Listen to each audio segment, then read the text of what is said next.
नमस्कार बंधु माने आज जानिबा एक स्वतंत्र परीक्षा जार ना होची ईसीजी।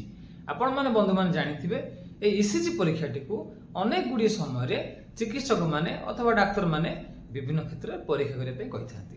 तबे आज जानिबा ए ईसीजी रो अर्थ कोन एवं एहाकू काहेकि डाक्टर माने निर्देश दैथांती परीक्षा करिया पे। बंधु माने आपण माने जानि रखंतु ए ईसीजी रो अर्थ होची इलेक्ट्रोकार्डियोग्राम।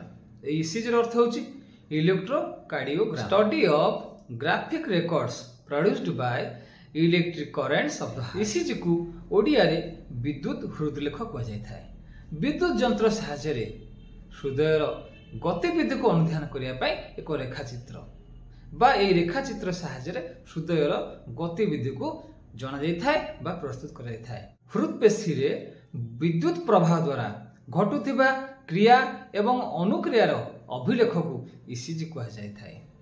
तेबे ए ईसीजी इलेक्ट्रोकार्डियोग्राफ नामक एक यंत्र सहायता रे करा जाय थाए। बंधु माने आपण माने एथि बुझी पारुथिबे ए जो ईसीजी आपण माने करचंती ए ईसीजी करूथिबा यंत्र ना हेउची इलेक्ट्रोकार्डियोग्राफ। हृदपेशी क्रियाशीलता रे किछि व्याघात सृष्टि होइतिले ईसीजी अभिलेख रे केतेक अस्वाभाविक तरंगर प्रतिछवि देखा जाए। से सबुर अवस्थिति विस्तृति एवं विन्यास को अनुध्यान करी हृदघात तथा हृद क्रियार अन्यान्य विकार एवं विकृति को चिन्हट करि थाए।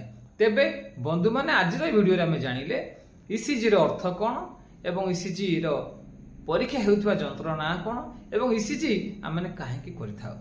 तेबे एभଳି किसी वीडियो देखिया पे हेले बंधु माने आपण मान चैनल को सब्सक्राइब करंतु एवं आपण मानकर सुचिंतित मतामत प्रदान करंतु।